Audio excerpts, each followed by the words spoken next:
اللهم صل على سيدنا مولانا محمد وبارك وسلم صلاة والسلام عليك یا رسول اللہ صلی اللہ تعالی علیہ وسلم۔ آج ہم لوگ حضرت سیدنا ابو بکر صدیق رضی اللہ تعالیٰ عنہ کی یاد میں یہاں حاضر آئے ہیں۔ یقیناً حضرت سیدنا ابو بکر صدیق رضی اللہ تعالیٰ عنہ کو حضور سے بڑا پیار تھا، حضور کو اللہ سے بڑی محبت تھی۔ انشاءاللہ ہم سیدنا ابو بکر صدیق سے محبت کریں گے تو ہم سے اللہ اور اللہ کا رسول بھی بڑا پیار کرے گا۔ بس اللہ کی بارگاہ میں یہ دعا ہے، اللہ تبارک و تعالی آج کی محفل کو اس کی بارگاہ عالیہ میں قبول و مقبول فرمائے۔ اللہ تعالی ہم سب کو خصوصاً حضرت سیدنا صدیق اکبر کا فیضان عطا فرمائے۔ اللہ ان کے صدقے میں ہمارے گناہوں کو معاف فرمائے، اللہ ہماری خطاؤں کو معاف فرمائے۔ آج انشاءاللہ ایک چیز خصوصاً آپ کے سامنے میں ذکر کروں گا، حضرت سیدنا ابو بکر صدیق اور محبت رسول۔ ہمارے ابو بکر کو حضور سے کیسا پیار تھا، کیسی محبت تھی، انشاءاللہ آج ان کی چند مثالیں میں آپ کو سناؤں گا، اس امید کے ساتھ کہ اللہ بھی ہمیں وہ جذبہ عطا فرمائے۔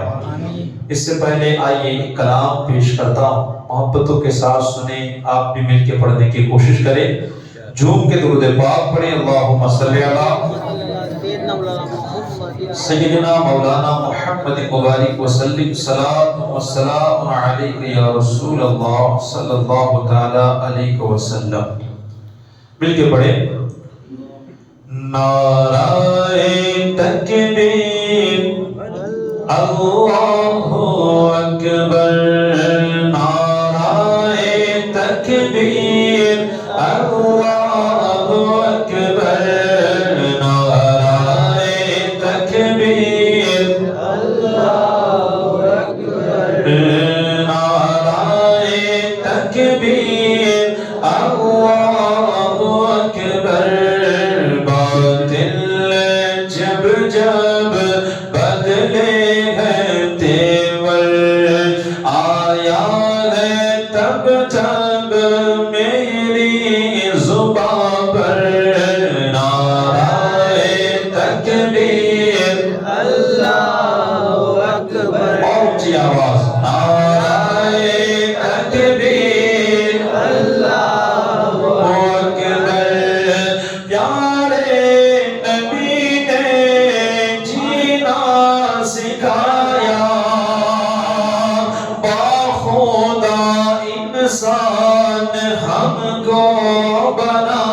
کلام ہے، ذرا محبتوں کے ساتھ کہتے سبحان اللہ۔ اعلیٰ سے اعلیٰ، بہتر سے بہتر، صدیق اکبر، صدیق اکبر، بولو اعلیٰ سے اعلیٰ، بہتر سے بہتر، صدیق اکبر، خیر البشر ہے بازد پیمبر، صدیق اکبر، صدیق اکبر، صدیق اکبر، صدیق اکبر، صدیق اکبر، صدیق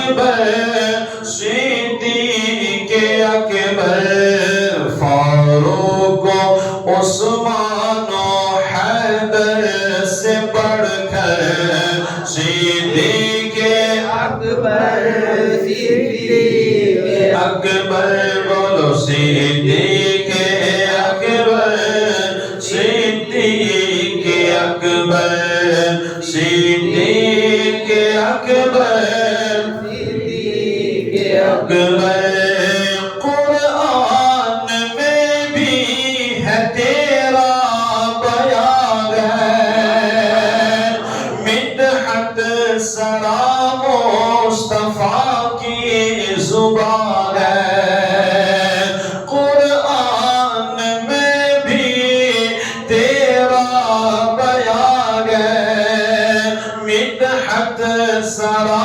مصطفیٰ کی زبان ہے جبریل بھی ہے تیرا ثناء صدیق اکبر صدیق اکبر بولو صدیق اکبر صدیق اکبر صدیق اکبر صدیق اکبر آغوش میں جانے رحمت نے لے کر تجھ کو بنایا ایک نوری پیکر آغوش میں جانے رحمت نے لے کر تجھ کو بنایا ایک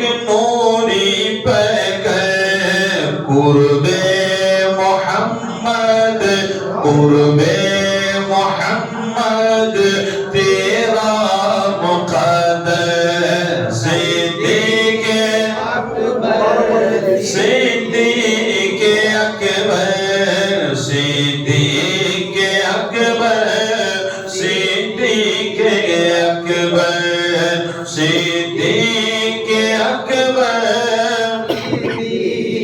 اکبر دوبارہ فرمائش ہوئی ہے دیکھیں اللہ کے پیارے رسول صلی اللہ علیہ وسلم نے ایسا آغوش رحمت میں لیا کہ آج بھی گنبد خضرا کے سائے تلے ساتھ میں آرام کر رہے ہیں کیا مقام کیا رتبہ دیا ایک مرتبہ اللہ کے پیارے رسول صلی اللہ علیہ وسلم اور حضرت سیدنا ابو بکر صدیق رضی اللہ تعالیٰ ایک جگہ گئے اب کوئی پہچان نہیں رہا تھا وہاں کے جو لوگ تھے نہ تو انہوں نے کبھی حضور کو دیکھا تھا اور نہ کبھی ابو بکر صدیق کو دیکھا اب الحمدللہ دونوں نورانی چہرے والے ہیں دونوں خوبصورت ہیں اور لوگوں نے ان دونوں میں سے کسی کو دیکھا نہیں تھا اب لوگ کیا کرنے لگے کوئی ان کو نبی سمجھتا تو کوئی ان کو نبی سمجھ رہا تھا کوئی ان کے ہاتھ چومتا یہ سوچ کر کے یہ نبی ہے اور کوئی ان کے ہاتھ چومتا یہ سوچ کر کے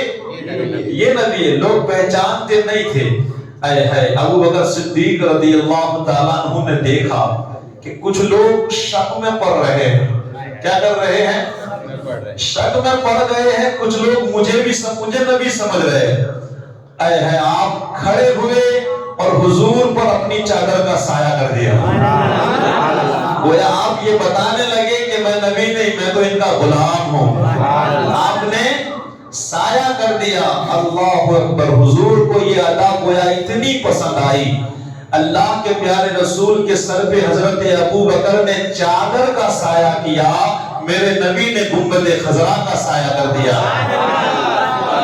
قرب عطا کیا شاعر کیا کہتے ہیں آغوش میں جانی رحمت میں لے کر تجھ کو بنایا ایک نوری پیکر آغوش میں جانی رحمت میں لے کر تجھ کو بنایا ایک نوری پیکر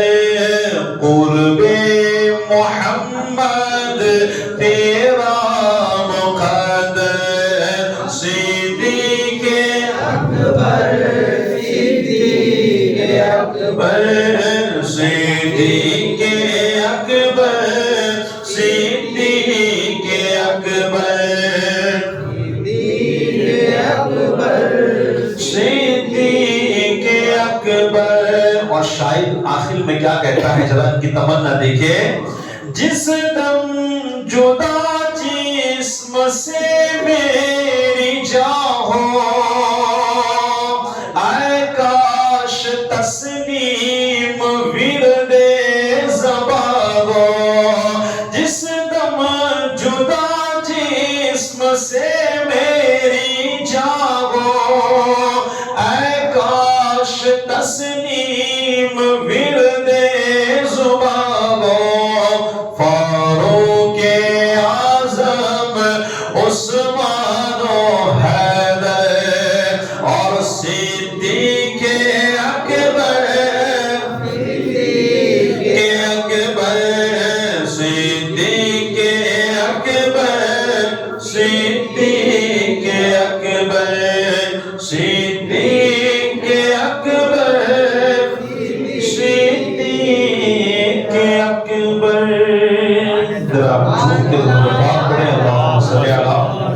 سیدنا مولانا محمد مبارک وسلم صلاۃ و سلام علیک یا رسول اللہ صلی اللہ تعالی علیہ وسلم. ایک بڑی مختصر سی میں آپ کے سامنے گفتگو کروں گا, توجہ کریں.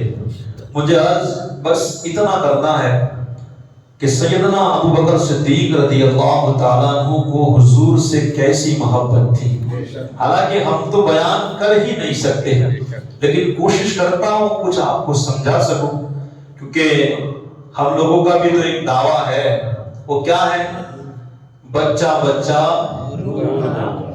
بچہ بچہ ہے قربان, دیکھو میرے نبی کی شان. اور بچہ بچہ یہ ایک نعرہ ہے ہمارا. اور ایک دوسرا ہم نعرہ لگاتے ہیں کہ قبول ہے, غلام ہے, غلام ہے, رسول کے غلام ہے. اور غلامی یہ رسول میں موت بھی قبول ہے. شاید آپ کو یہ یاد نہیں, ایسا لگ رہا ہے. یہ ہمارے نعرے ہم جو محفلوں میں لگاتے ہیں. کیا نعرہ ہے؟ غلام ہے, غلام ہے, رسول کے غلام ہے, اور غلام یہ رسول میں موت بھی قبول ہے. کتنا خوبصورت نعرہ ہے, صحیح بات ہے. لیکن ہم اس نعرے پہ اپنی زندگی کو دیکھیں کہ ہم کیا واقعی میں سچے غلام ہیں, اور کیا واقعی میں ہم حضور کی غلامی میں جان دینے کو پسند رکھتے ہیں. کیونکہ ہمارا یہ تو نعرہ ہے کہ غلام ہے, غلام ہے, رسول کے غلام ہے, اور غلام یہ رسول میں یعنی موت بھی ہمیں قبول ہے اگر اس غلامی میں آ جائے. لیکن ہم ذرا دیکھیں کیا ہم اس نعرے کے مطابق واقعی میں ہمارا دل ایسا کہہ رہا ہے. دیکھیے توجہ کیجیے گا. ایک ہے شریعت, کیا ہے؟ ایک ہے طریقت, اور اس کے اوپر ہے محبت. شریعت کس کو کہتے ہیں؟ آسان لفظوں میں آپ کو میں بتاؤں. شریعت یہ ہے کہ جیسے زکات, 100 روپیوں کے پیچھے کتنے روپے دینے پڑتے ہیں؟ 2.5 روپیہ. کتنا؟ شریعت یہ ہے کہ آپ 100 میں سے 2.5 دے دو اور باقی کا اپنے پاس رکھ لو. یہ شریعت. اور طریقت یہ ہے کہ 2.5 وہ رکھ لو اور باقی یہ کیا ہے؟ یہ طریقت. شریعت کیا ہے؟ 100 میں سے 2.5 دے دو اور باقی رکھ لو. اور طریقت 100 میں سے 2.5 لو اور باقی دے دو. اور محبت اس کے بھی آگے 100 میں سے 100 دے دو. اور محبت کی ذات اگر کسی کو دیکھنا چاہو گے نا تو وہ آپ کو سیدنا ابوبکر صدیق میں دیکھنے کو ملے گا. آپ دیکھیں آقا کریم صلی اللہ علیہ وسلم فرماتے ہیں لا یؤمن احدکم حتی اکون احب الیہ من ولدہ ووالدہ والناس اجمعین. یہ میرے نبی کا فرمان ہے. آقا فرماتے ہیں بندہ اس وقت تک مومن نہیں ہو سکتا جب تک اپنی اولاد سے زیادہ، اپنے ماں باپ سے زیادہ، اپنے رشتہ داروں سے زیادہ، اپنی جان سے زیادہ مجھ سے محبت نہ کرے، اپنی جان سے زیادہ۔ آج اس حدیث کے مطابق اپنے آپ کو ترازو میں تول کے دیکھیں کہ کیا ہم مومن بھی ہیں کہ نہیں۔ ایک محبت، کیونکہ جو مومن ہوگا ظاہر سی بات ہے کہ وہ حضور سے بڑی محبت کرے گا، بڑی محبت کرے گا۔ اس حدیث پاک کی روشنی میں اپنی زندگی کو دیکھ لیں۔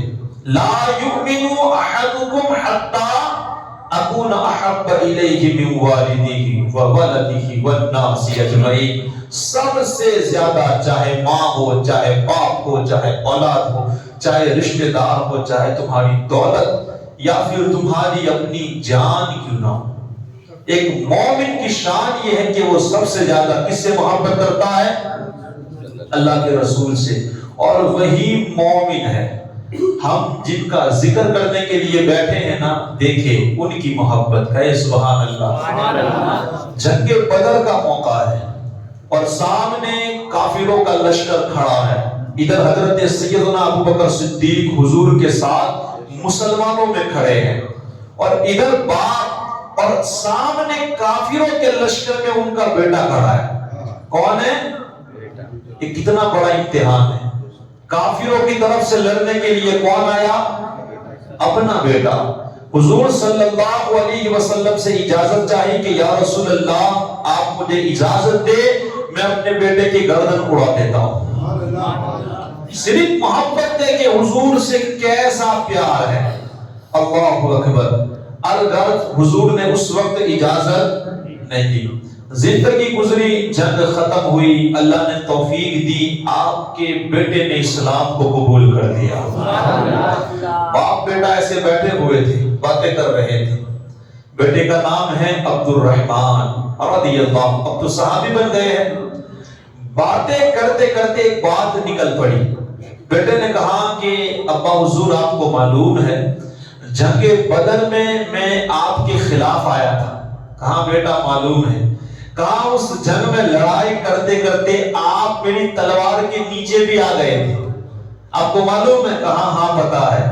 کہا میں نے باپ سمجھ کے خون کے رشتے کا خیال کرتے ہوئے آپ کو چھوڑ دیا۔ اتنا کہنا تھا، حضرت سیدنا ابوبکر صدیق جلال میں آئے اور آنے کے بعد کہا بیٹا تو نے خون کا رشتہ دیکھ کر مجھے چھوڑ دیا، اگر تو میری تلوار کے نیچے آتا میں یہ نہ دیکھتا کہ تو میرا بیٹا ہے، بلکہ میں یہ سمجھ کے تیری گردن اڑا دیتا کہ تو دشمن رسول ہے۔ یہ کیا ہے؟ یہ محبت ہے۔ دیکھیں اولاد سے زیادہ ابوبکر صدیق کو کس سے پیار ہے؟ حضور سے پیار۔ اگر کافروں کی طرف سے بھی ان کا بیٹا آئے وہ بھی اس کی زندگی برداشت نہیں کرتے۔ اور ایک آج ہم ہیں اپنی اولاد کے لیے حضور کے جو فرمان ہیں نا، ہم ان کے خلاف چلے جاتے ہیں۔ اپنی اولاد کے لیے کہا کیا کرے، گزارا نہیں ہوتا، حرام کمانا پڑتا ہے، اولاد ہے۔ بھئی اولاد اپنی جگہ، مگر تمہارے نبی نے منع کیا ہے، تمہارے نبی نے تمہیں روکا ہے کہ تمہیں حرام کمانی نہیں۔ اولاد اتنی پیاری ہے کیا؟ حضور سے بھی زیادہ پیاری ہے کہ آپ اولاد کی خاطر حضور کے فرمانوں کو بھی چھوڑ دو؟ تمہارے نبی نے تو کہا ہے کہ اپنی اولاد کی اچھی تربیت کرو۔ آج اولاد حرام چیزوں کے لیے روتا ہے، ماں باپ رونا برداشت نہیں کرتے، وہ حرام چیزیں لا کر کے دے دیتے ہیں، چاہے وہ پٹاخے ہو، چاہے پتنگ دورا ہو، چاہے ڈی جے میں ناچنا ہو، یا کوئی بھی چیز ہو، ایسی حرام کی چیز۔ کبھی کبھی روتے ہیں بچے سیریلیں فلمیں دیکھنے کے لیے، وہ بھی ماں باپ لا کر کے دے دیتے ہیں۔ ہم اپنے آپ کو یہاں دیکھیں، یہ ہمیں نبی سے پیار ہے، یہ محبت ہے کہ ہمارے نبی جن چیزوں سے ہمیں روکتے ہیں وہی چیز ہم اپنی اولاد کو کرنے کے لیے دیتے ہیں، ہم ان کی ہیلپ کرتے ہیں۔ خدا اپنے نبی سے پیار کرے۔ ابوبکر صدیق کو دیکھے، اولاد سے زیادہ کس سے پیار ہے آپ کو؟ حضور سے۔ اور جب یہ محبت کی تو اللہ نے کیا مقام دیا آج دنیا دیکھ رہی ہے۔ یہ تو ہوئی بیٹے کی بات۔ ایک مرتبہ لوگوں میں شور ہوا کہ ابوبکر صدیق نے اپنے باپ کو تھپڑ مار دی۔ کیا کی؟ تھپڑ مار دی۔ یہ فیصلہ گیا حضور کی بارگاہ میں، کہا اے ابو بکر تم نے واقعی میں تھپڑ مار دی ہے؟ کہا ہاں یا رسول اللہ صلی اللہ علیہ وسلم۔ کہا تم نے ایسا کیوں کیا؟ تم کو ایسا نہیں کرنا تھا۔ کہا کہ یا رسول اللہ یہ مجھے بولے ہوتے تو ٹھیک تھا، انہوں نے آپ کے بارے میں کہا۔ اس وقت آپ نے اسلام، ابھی ابو بکر صدیق کے ابو نے اسلام قبول نہیں کیا تھا، اس وقت حضور کے بارے میں کوئی ایسے الفاظ بولے جو آپ کو پسند نہ آئے، ابو بکر نے کہا آقا یہ تو تھپڑ ماری ہے، اگر تلوار ہوتی تو میں گردن اڑا دیتا۔ کیا اڑا دیتا؟ کون کھڑا ہے سامنے؟ سامنے کون ہے؟ صحابہ۔ لیکن حضور کے معاملے میں کوئی خلاف ورزی کرے یہ آپ کو پسند بالکل نہیں۔ ہمارے حالات یہ ہیں کہ شادی ہو، اگر پھپھو خالہ یہ کہے نا کہ ڈی جے نہیں لاؤ گے تو میں نہیں آؤں گا، لوگوں کو حضور کی فکر نہیں، لوگوں کو ان خالوں کی فکر ہے، لوگوں کو ان ماموں کی فکر ہے، ان رشتہ داروں کی، ان دوستوں کی فکر ہے جو ناچنا اور نچانا جان۔ یہ حضور سے ہمیں پیار ہے۔ آپ پتہ ابو بکر کی محفل میں بیٹھے ہیں، کیا میسج دے رہے ہیں وہ؟ حضور کے خلاف اگر بیٹا جائے تو ایسا بیٹا ہمیں نہیں چاہیے، اگر حضور کے خلاف باپ جائے تو ایسے باپ کی کوئی ضرورت نہیں، کیونکہ ہمیں ایمان دینے والا ہمارا باپ نہیں، مدینے والے مصطفیٰ ہے۔ ہمیں جنت دینے والا ہمارے رشتہ دار نہیں، کون ہے؟ ہمیں جنت کون دے گا؟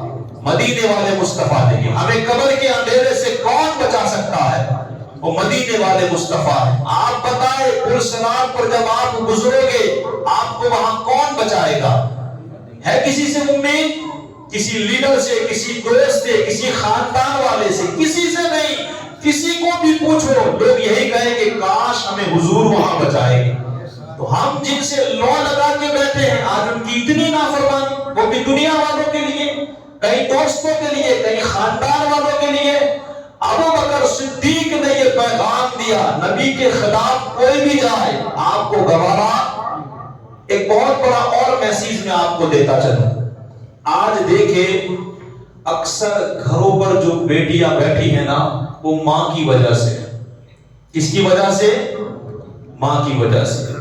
ایک ظاہر سی بات ہے کہ شوہر اور بیوی یہ لوگ ساتھ میں رہیں گے تو کبھی تو میں تو ہونی ہی والی ہے۔ 24 گھنٹے کی ان کی زندگی ہے، کبھی شوہر کا کام بیوی کو نہ پسند آئے، کبھی بیوی کا کام شوہر کو نہ پسند آئے، کبھی شوہر ٹینشن میں ہو بیوی کچھ کہہ دے، ہو سکتا ہے کہ شوہر غصے میں آ جائے، بیوی کی طبیعت ٹھیک نہ ہو، شوہر ایسا کچھ کام کرے کہ اس کو گوارا نہیں ہے، وہ کبھی غصے میں آ جائے، اور کبھی ان کی کیا ہوتی ہے؟ لڑائی جھگڑا ہوتا ہے۔ اس وقت ان کا ایک دشمن شیطان تو تیار ہی رہتا ہے کہ کسی طرح ان کا جھگڑا ہو اور ان کے بیچ میں دیوار کھڑی ہو جائے، ان کی طلاق ہو جائے۔ اور اگر جھگڑا ہوتا ہے، جو چیز دیکھی ہے نا آج اس دنیا میں وہی سنا رہا ہوں۔ آج سے سیدنا ابو بکر صدیق کا فیضان لے کے جائے، کچھ پوائنٹ کچھ میسج لے کے جائے تو کیا ہوتا ہے؟ لڑکی سیدھا فون باپ کو نہیں کرتی نہ بھائی کو، بلکہ وہ زیادہ تر اپنی ماں سے بات کرتی ہے۔ کس سے بات کرتی ہے؟ اپنی ماں سے۔ ماں مجھے یہاں اچھا نہیں لگتا، یہ لڑائی جھگڑے کرتا ہے، مجھے لینے آ جاؤ۔ اور ماں بھی ماں ہوتی ہے، کہاں اس کو پڑی ہوتی ہے کہ بیٹی کا بعد میں کیا ہونا ہے، وہ بھی فوراً اس کے شوہر سے کہتی ہے جاؤ جا کر اپنی بچی کو۔ ہوتا ہے کہ نہیں ایسا؟ ایسا آپ نے دیکھا ہے؟ بولے نا اونچی آواز۔ میں نے یہ چیز دیکھی ہے اس لیے سنا رہا ہوں۔ اب یہاں پر وہ بیچارہ شوہر بھی کیا کرے؟ جا کر بچی کو، اس کی بھی چلتی۔ اللہ نے تو حاکم بنایا ہے، اگر گھر کے یہ جو فیصلے مردوں کے ہاتھ میں مکمل ہوتے نا تو آج یہ جو خرافات ہے نا وہ نظر نہیں آتی۔ اللہ نے تو قرآن میں کہا الرجال قوامون علی النساء، میں نے مردوں کو عورتوں پر کیا بنایا ہے؟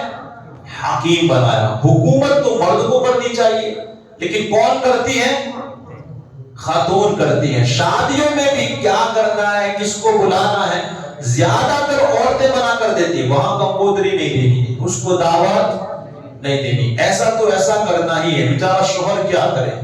اللہ نے حاکم بنایا ہے تو حاکم رہے۔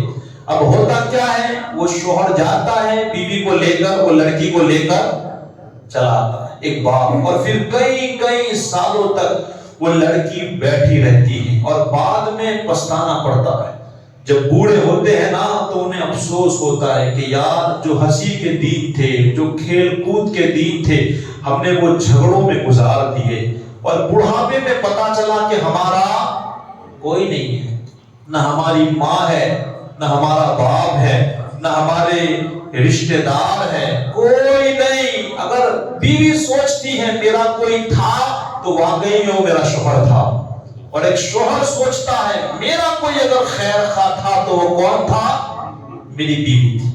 تب پتا چلتا ہے جب زندگی گزر جاتی ہے. یار یہ زندگی بڑی قیمتی ہے، عورت کو سمجھے، عورت کو چاہیے کہ وہ مرد کو سمجھے. میں عرض کر رہا تھا اسی طرح حضور صلی اللہ علیہ وسلم و ماں عائشہ کی کچھ بات بن گئی. اب کچھ بات بنی تو ماں عائشہ کے ابو کون ہے؟ صدیق اکبر. دیکھیں حضور نے بھی ان کو بلایا. کیا کیا؟ آج بلاتے ہیں نا، وہ تو عورت بلاتی ہے، بیٹی بلاتی ہے تو باپ آ جاتا ہے، کبھی ماں کبھی بھائی آ کے لے کے چلے جاتے ہیں.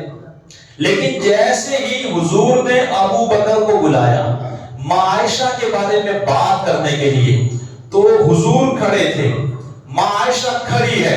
حضور کچھ کہنے لگے تو بیچ میں کون بولی؟ ماں. جب بیچ میں ماں عائشہ بولی نا تو ان کے ابو نے فوراً ایک تھپڑ لگا دیا. کیا کی؟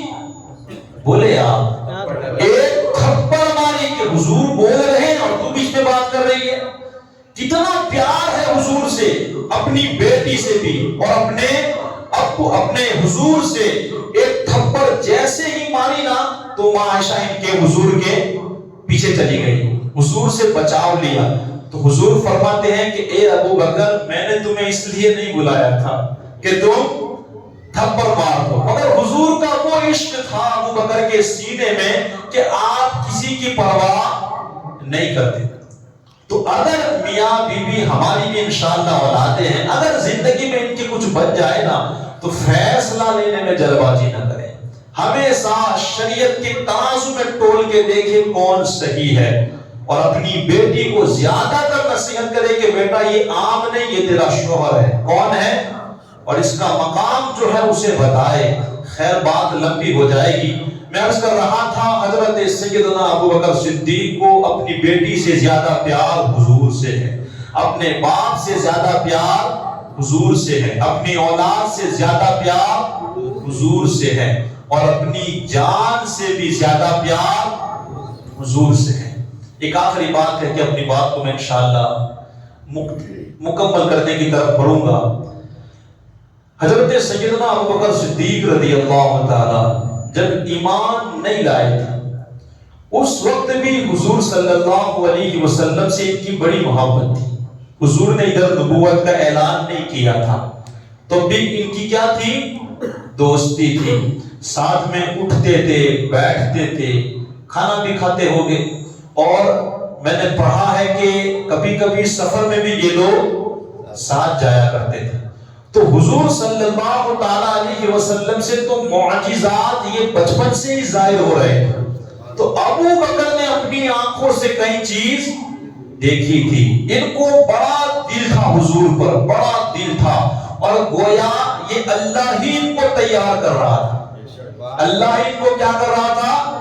دکھا کے مضبوط بنا رہا تھا کہ دیکھو ابو بکر میرے محمد کی شان کیا ہے. کہتے ہیں کہ ابھی نبوت کا اعلان نہیں ہوا، اس سے پہلے اللہ نے ان کو کئی خواب بھی دکھا دیے. ایک خواب ایسا بھی دیکھا تھا انہوں نے کہ آسمان سے مکے میں چاند اترا. انہوں نے خواب دیکھا، کیا اترا؟ آسمان سے مکے میں چاند اترا، اور اترنے کے بعد اس کی روشنی مکے کے ہر گھر میں پہنچ گئی، اور اس کے ٹکڑے ہر گھر میں جا کر کے گرے، اور اس کے بعد وہ سارے ٹکڑے جمع ہو گئے اور وہ چاند بن کر ابو بکر صدیق کی گود میں آ گیا. آپ نے یہ خواب دیکھا. اب پڑھے لکھے جو لوگ تھے ان کو یہ خواب سنایا تو اس کی تعبیر یہ بتائی کہ اے ابو بکر، اس کا مطلب یہ ہے کہ جلد ہی جس نبی کی اوپر والوں نے بشارت دی ہے نا، نبیوں نے اور بڑے بڑے لوگوں نے، وہ کعبے میں جلد ہی ظاہر ہونے والا ہے. کیا ہونے والا ہے؟ جلد ہی وہ اپنی نبوت کا اعلان کرے گا۔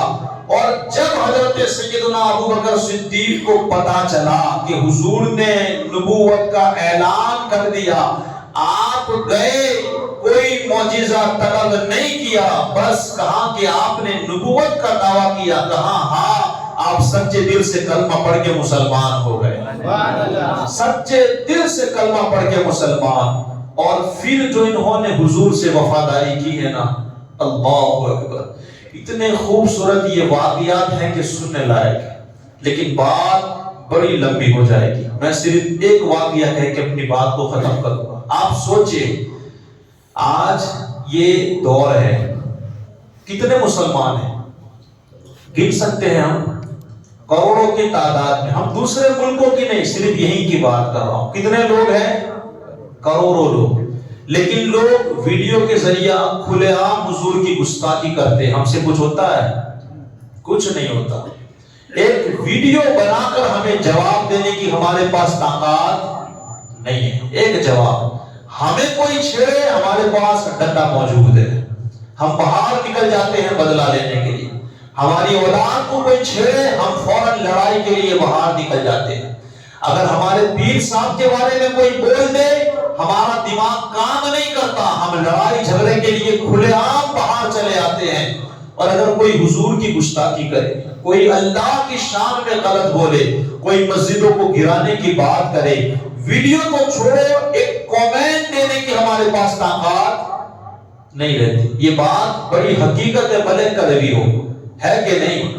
آج ہم اپنی آنکھوں سے دیکھتے ہیں یار، حالانکہ مسلمان کی کوئی کمی ہے، اتنے سارے مسلمان، مگر پھر بھی ایک غیر مسلم ہمارے اسلام، ہمارے اللہ، اس کے رسول کے بارے میں برا برا بولنے میں کوئی خوف، ہم خود ڈر رہے ہیں۔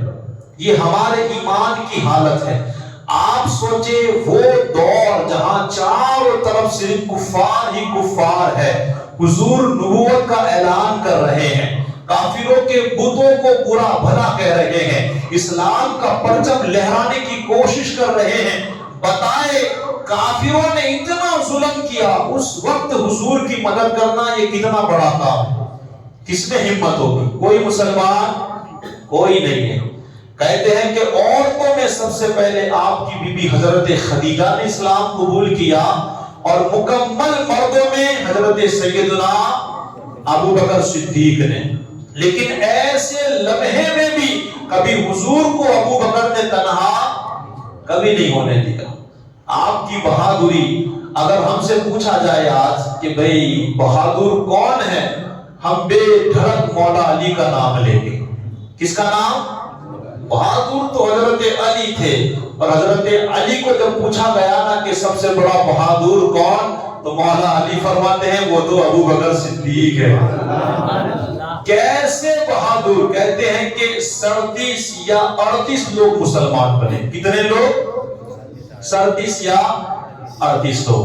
حضرت سیدنا ابو بکر صدیق رضی اللہ تعالی حضور کے پاس آئے، آنے کے بعد کہا کہ یا رسول اللہ صلی اللہ علیہ وسلم، آپ مجھے اجازت دیں تاکہ ہم کھل کے اسلام کی تبلیغ کریں۔ کیا کریں؟ ابھی تو چھپ چھپ کے لوگ تنہا تنہا ملتے تو سمجھاتے تھے کہ بھئی اسلام قبول کرو، یہی دین سچا ہے، لیکن آپ سے رہا نہ گیا۔ کہا آپ اجازت دیں، حضور نے منع کیا، کہا ابھی وقت نہیں۔ حضور نے بڑا روکا، ابو بکر نے بار بار اصرار کیا، بار بار اصرار کیا، تو حضور نے کہا جاؤ ٹھیک ہے، تمہیں اجازت ہے۔ ابو بکر صدیق گھر سے نکلے، کعبہ شریف کے پاس حرم شریف میں آ کر جس نے اسلام کے لیے سب سے پہلی تقریر کی، اس خطیب کا نام ابو بکر صدیق ہے۔ اس منبر کا پہلا خطیب کون ہے؟ ابو بکر صدیق نے جب اسلام کے لیے خطاب کیا۔ اب تو کافروں کے کیا دیکھنا، کہتے ہیں آپ کو اتنا مارا، ایک کافر تو آیا، اس کا جوتا بڑا بھاری تھا، اس نے مار کے آپ کا چہرہ اتنا سجا دیا نا کہ ناک نظر نہیں آتی تھی۔ سوچے آپ، یہ گال اتنے سوج چکے تھے، چہرہ اتنا سوج گیا تھا، اور آپ کے اوپر کھڑے ہو کر وہ کود رہا تھا۔ کیا کر رہا تھا؟ یہ بتائے یہ تکلیف ابو بکر کس کے لیے برداشت کر رہے ہیں؟ حضور کے لیے. کس کے لیے؟ ہمارے اسلام کے لیے. جس اسلام کی آج ہم شادیوں میں دھجیاں اڑا رہے ہیں، جس اسلام کے نام پر پتہ نہیں آج ہم کیا کر رہے ہیں. ابو بکر صدیق کو اتنا مارا گیا، کہتے ہیں کہ آپ بے ہوش ہو گئے. جب آپ کے خاندان والوں کو پتا چلا تو خاندان والے آئے، لوگوں کو ہٹایا اور آپ کو اٹھایا. اٹھانے کے بعد آپ کو گھر لے کر کے گئے، کیونکہ آپ کے چاہنے والے مسلمان نہیں تھے آپ کے لیکن کہتے ہیں نا خون تو لگے گا تو کھڑی نہیں. بھائی بھائی ہوگا، بھلے دشمنی ہے لیکن کبھی لڑائی ہوگی تو وہ دوڑ کے آگے آئے گا. تو آپ کے خاندان والوں نے آپ کو بچایا. آپ بے ہوش تھے، اتنی طبیعت آپ کی بگڑ چکی تھی، ایسا کہہ رہے تھے کہ نزا میں آپ پہنچ گئے تھے. آپ کی جینے کی کوئی امید نہیں تھی. کوئی ایسا لگ رہا تھا کہ آپ انتقال کر جائے گی، اتنا مارا تھا. تو آپ کے خاندان والے باہر نکلنے کے بعد یہ اعلان کیا کہ جس نے ہمارے ابو بکر کو مارا ہے یاد رکھنا، اگر انہیں کچھ ہو گیا تو ان کی گردنیں صحیح سلامت ہم ان کے بدن سے ان کی گردنوں کو اتار دیں گے اگر کچھ ہو گیا. المختصر صبح سے لے کر شام ہوئی، جب سورج ڈوبنے لگا حضرت سیدنا ابو بکر صدیق کو ہوش آیا.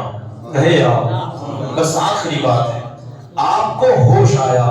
جیسے ہی ہوش آیا لوگوں نے فوراً آپ کی خیریت پوچھی. پورا خاندان آپ کے ارد گرد کھڑا ہے. یہ بات آپ کو سیرت ضیاء النبی کے اندر الحمدللہ پڑھنے کو ملے گی. کہتے ہیں کہ آپ کا پورا خاندان کہاں کھڑا تھا؟ آپ کے ارد گرد کھڑا تھا. اب لوگ بڑے خوش ہو گئے کہ یار دیکھو حضرت سیدنا ابو بکر صدیق کو ہوش آیا. لوگوں نے کیا پوچھا؟ اللہ اکبر. قبیلے والے آپ کو بلاتے تھے، آپ کے ساتھ بات کرنے لگے قبیلے والے، لیکن حضرت سیدنا ابو بکر صدیق کی زبان سے جو سب سے پہلے جملہ نکلا، آپ نے کہا ما فعل رسول اللہ صلی اللہ علیہ وسلم. بولے کیا محبت کی ہے ابو بکر نے، اور آج ہم کہاں کھڑے ہیں.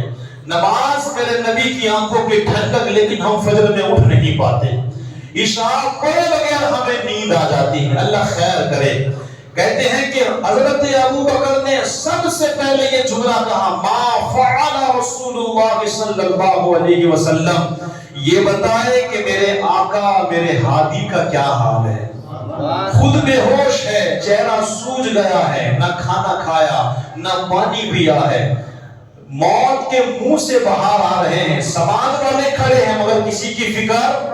اور ہمیں آج کس کی فکر ہے؟ دنیا کیا کہے گی، اب وہ کیا کہے گا. اب بتائیں نا، دنیا میں آپ لوگوں کو اپنی تکلیف بتا کر کے دیکھیں، آپ کے پاس کوئی نہیں کھڑا رہے گا. کوئی بہت زیادہ تعریفیں کرے تو کچھ نہیں کرنا ہے، بس ٹکڑے سنانے کہ بھائی کیا کرے، پیسے نہیں ہے، تھوڑا بہت ضرور. وہ بندہ مجھے کام ہے، میں ابھی آیا، وہ یہی سوچے گا کہیں میرے پاس نہ مانگ لے. یہ تو حال ہے خاندان والوں کا. آپ کے سکھ میں سب شامل ہے مگر دکھ میں کوئی نہیں. جب بیمار ہوگے نا، آپ رات کو 2:30 بجے اٹھ کے دیکھیے گا، اگر ہاسپٹل میں ایڈمٹ ہوگے نا تو بائیں کی جانب یا تو ماں ملے گی یا باپ ملے گا، جس کے پاس آج بیٹھنا بھی گوارا نہیں. بس دوست ہی دوست. پارٹی ہو دوست زندہ باد، ہوٹل ہو دوست زندہ باد، فون ہو دوست زندہ باد. اللہ خیر کرے. حضور صلی اللہ علیہ وسلم کے بارے میں ابو بکر نے کہا کہ میرے آقا کا کیا حال ہے. یہ سن کر کے ان لوگوں نے آپ کو برا بلا کہنا شروع کر دیا. کس نے کہا؟ جو خاندان والے لوگ تھے کہ یار اس کو تو ہم بچا کے لائے ہیں، اور یہ آج ہمیں نہیں پوچھتا، نہ ہمارے ساتھ بات کرتا ہے، بلکہ کیا پوچھتا ہے کہ حضور کیسے ہیں، حضور کا حال کیا ہے. کہتے ہیں پھر وہ لوگ وہاں سے واپس جانے کے لیے اٹھے اور آپ کی والدہ ام الخیر کو کہا کہ خیال رکھنا، انہیں ضرور کچھ کھلانا اور پلا دینا. آپ کی اماں ام الخیر سے کہہ دیا کہ بھائی ان کا خیال رکھنا، انہیں کھلا دینا پلا دینا، ہم تو جا رہے ہیں. وہ سب چلے گئے. اب ان کی ماں نے کہا بیٹا تمہارا کیا حال ہے، کچھ کھا لو کچھ پی لو. پھر وہی جواب ما فعل رسول اللہ صلی اللہ علیہ وسلم. اے میری ماں مجھے بتاؤ میرے آقا کس حالت میں ہے. آپ کی ماں نے کہا کہ بیٹا میں سچ بولوں مجھے کچھ نہیں معلوم کہ حضور کہاں ہے، ان کی کیا حالت ہے. کیونکہ ابو بکر کو جب مارا گیا تو ان کو یہ بھی ڈر تھا کہیں حضور کو جا کر یہ لوگ تکلیف نہ پہنچائے، کہیں حضور کو جا کر کے یہ لوگ نہ مارے، کیونکہ کئی مرتبہ حضور کو انہوں نے حملہ کر دیا تھا. کہتے ہیں کہ جب ماں سے یہ کہا تو ماں نے نہ کہہ دیا کہ مجھے کچھ نہیں پتا. آپ نے کہا کہ تم جاؤ. ام جمیل بنت عمر بن خطاب فاروق اعظم کی بہن اس وقت اسلام قبول، آپ نے واقعہ سنا ہے نا، لیکن اس وقت فاروق اعظم کو بھی پتا، ابو بکر کو معلوم تھا کہ ان کی بہن مسلمان بن چکی ہے. انہوں نے کہا کہ جاؤ ان کے پاس، جا کر کے ان سے پوچھ کے آؤ کہ حضور کہاں ہے کیسے ہے. ان کی ماں بڑی تیزی کے ساتھ گئی.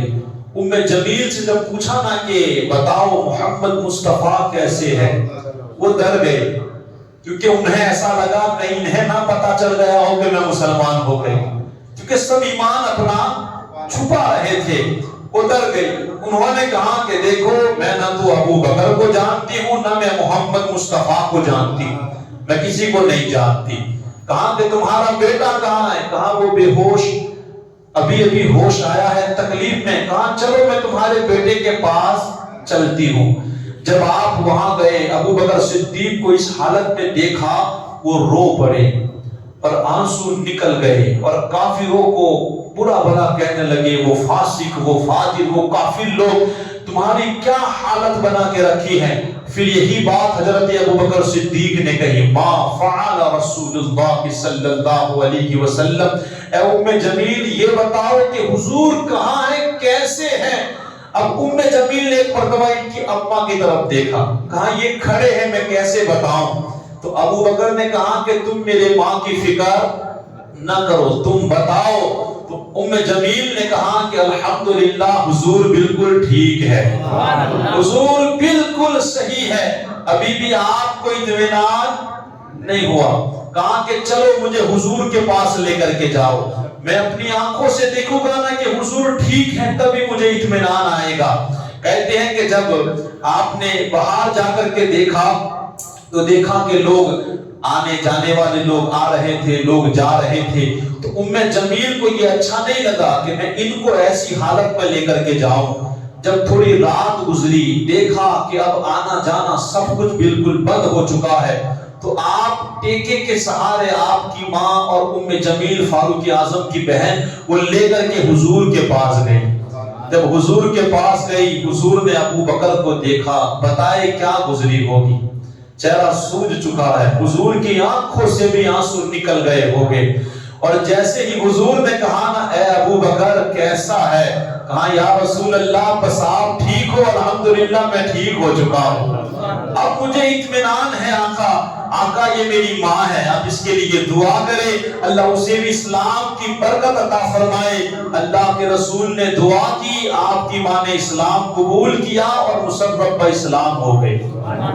یہ حضرت سیدنا ابو بکر صدیق رضی اللہ تعالیٰ عنہ ہے، جن کے والد بھی صحابہ، جن کا جو خود بھی صحابی، جن کا بیٹا بھی صحابی اور جن کا پوتا بھی صحابی.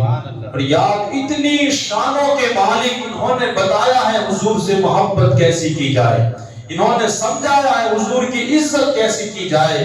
مگر آج ہم بالکل کوڑے ہیں، پتہ نہیں جب حضور کی بارگاہ میں ہم جائیں گے کیوں ہم نہ تو اپنی اولاد کو حضور کا سچا غلام بنا سکے، نہ تو اپنی اولاد کو ماں فاطمہ الزہرا کی سچی کنیز بنا سکے، نہ ہم خود حضور کے اتنے وفادار بن گئے ہیں کہ کوئی دیکھے کو یہ کہے کہ دیکھو یہ مصطفیٰ کا غلام جا رہا. آج ہماری صبح دیکھ لے، ہماری شام دیکھ لے، ہماری رات دیکھ لے، صرف اور صرف گناہوں میں گزر رہی ہے. صرف ہمیں لوگوں کی اتنی پرواہ ہے کہ مت پوچھے بات. کاش ہم حضور کی قدر کرتے، کاش ہم حضور کی فکر کرتے. یہ نماز میرے حضور کی آنکھوں کی ٹھنڈک ہے. اگر حضور سے بندے کو پیار ہے تو وہ حضور کی آنکھوں کی ٹھنڈک سے بھی پیار کرے گا. تاجداری یہ حضور کی سنت ہے۔ کچھ لوگ نوکری کی فکر میں یہ چیز چھوڑ دیتے ہیں تو کچھ لوگ چھوکری کی فکر میں یہ چیز چھوڑ دیتے ہیں۔ کاش ہم حضور سے محبت کر کے اس چیز کو آگے بڑھاتے۔ اگر حضور ہم سے پیار کرنے لگے گے نا تو دنیا میں یاد رکھے ہر منزل پہ اللہ تمہیں کامیابی عطا فرمائے، ہر منزل پہ۔ اور ایک بات ضرور یاد رکھیں، جب آپ حضور سے پیار کرنے لگے گے نا تو تکلیفیں بڑھ چڑھ کے سامنے آئے گی۔ کیا آئے گی؟ ہاں، حضور سے محبت کرنے کا مطلب یہ نہیں ہے کہ سارے دکھ ختم ہو جائیں گے۔ یاد رکھیے گا، ایک بندے نے کہا تھا نا حضور سے میں آپ سے بڑا پیار کرتا ہوں، کہاں سوچ لو، کہاں بڑا پیار کرتا ہوں، کہاں سوچ لو، کہاں سوچ لیا مجھے بڑا پیار ہے، کہاں تیار ہو جا تیری طرف تکلیفیں تیزی کے ساتھ بڑھ رہی ہیں۔ آپ حضور سے محبت کریں گے نا، آپ ایک مرتبہ ٹرائی کر کے دیکھیے، شادی میں صرف آپ نے حضور کا صرف خیال رکھا، سماج والے کتنے آپ سے ناراض ہو جائیں گے، کتنے لوگ، جن رسم و رواج کو تم نے اگر چھوڑا نا، یا تم نے سامنے والے کی فکر کی اور اپنے حساب سے کام کیا کہ نہیں اگر میرا لڑکا ہے سامنے والی لڑکی کو کوئی تکلیف نہ پڑے، ہماری طرف سے کوئی مانگے نہیں ہوگی، ہم اس طرح شادی کریں گے جس طرح مصطفیٰ کو پسند ہے، خاندان والے کتنوں کو مرچیاں لگے، کتنوں کو مرچیاں، کیونکہ آپ جس طرح حضور کی طرف بڑھیں گے تو پھر تکلیفیں بھی آپ کی طرف بڑھنا ہی بڑھتا ہے۔ مگر یہ زندگی بڑی چھوٹی ہے، تھوڑی ہے، اس کی فکر چھوڑ دے، اس آخرت کی فکر کرے جو کروڑوں سال کی زندگی ہے، اس قبر کی فکر کرے جہاں نہ دوست ہیں، جہاں نہ ماں ہے نہ باپ، کوئی نہیں، اگر وہاں کسی کو آنا ہے تو وہ آمینہ کا لال ہے۔ اس میزان، اس ترازو کی فکر کرے جب نامہ اعمال ہمارے ہاتھوں میں دیا جائے گا۔ امید ہے اگر آج حضور کے وفادار بن کے زندگی گزارے گے نا، اگر کل تمہارا نامہ اعمال کم بھی ہوا انشاءاللہ حضور وہاں آ کر کے بچا لیں گے۔ جب پل صراط سے تم گزرو گے نا کوئی کام آنے والا نہیں ہے۔ بس میری تقریر کا مقصد یہی ہے کہ حضور کے لیے بھلے دنیا ناراض ہو جائے، ناراض ہو جانے دو، لیکن دنیا کے لیے کبھی اللہ اس کے رسول کو ناراض مت کرو، دوستوں کے لیے کبھی اللہ اس کے رسول کو ناراض کبھی مت کرو۔ یہ دنیا والے یہ تھوڑے وقت کے لیے ہیں، اللہ اس کا رسول ہمیشہ کے لیے ہے، ہمیشہ کے لیے۔ اس پل صراط پر بھی ہمیں آمینہ کا لال کام آنا ہے۔ آپ سوچیں یہ گرمی برداشت نہیں ہوتی، محشر کی گرمی میں کون ہے جو ہماری مدد کرے گا؟ کیا کوئی دوست آئے گا؟ کیونکہ آج ہمارے گناہ یہی تو ہے، کبھی دوستوں کی وجہ سے گناہ ہو رہے ہیں، کبھی خاندان والوں کی وجہ سے، کبھی بیوی کی وجہ سے، کبھی بچوں کی وجہ سے۔ اس محشر کی گرمی سے اگر کوئی بچانے والی ذات ہے وہ اللہ اس کے رسول کی ذات ہے۔ اگر ہم ان کے ہو کر کے زندگی گزاریں گے تو انشاءاللہ وہ ہمیں ضرور بچائے گے۔ تو اپنی آخرت کی فکر کرے، دنیا کی فکر چھوڑ دے، دنیا اللہ پر چھوڑ دے، وہ کافی ہے، وہ کافی ہے۔ آخرت کی فکر ہمیں خود کرنی ہے۔ اللہ نے آخرت کی ذمہ داری نہیں لی، اللہ نے دنیا کی ذمہ داری لی ہے۔ وَمَا مِن دَابَّةٍ فِي الْأَرْضِ إِلَّا عَلَى اللَّهِ رِزْقُهَا۔ دنیا کے رزق کی ذمہ داری کس نے لی ہے؟ اللہ نے۔ جتنی تمہیں زندگی دی ہے اس کی ذمہ داری کس نے لی ہے؟ اللہ نے۔ وہ اس پہ چھوڑ دے، ہمیں جو کام سونپا ہے آخرت کا ہم اس کی فکر کریں۔ بس یہی باتیں کچھ تھیں، وقت بھی کافی ہو چکا ہے۔ حضرت سیدنا ابوبکر صدیق رضی اللہ تعالیٰ عنہ کا بہت بڑا مقام ہے، انہوں نے اللہ سے بڑا پیار کیا ہے۔ ایک آخری جملہ، خطروں والی رات، خطروں والی رات، حضور کے بستر پہ جو سوئے نا اس کو علی کہتے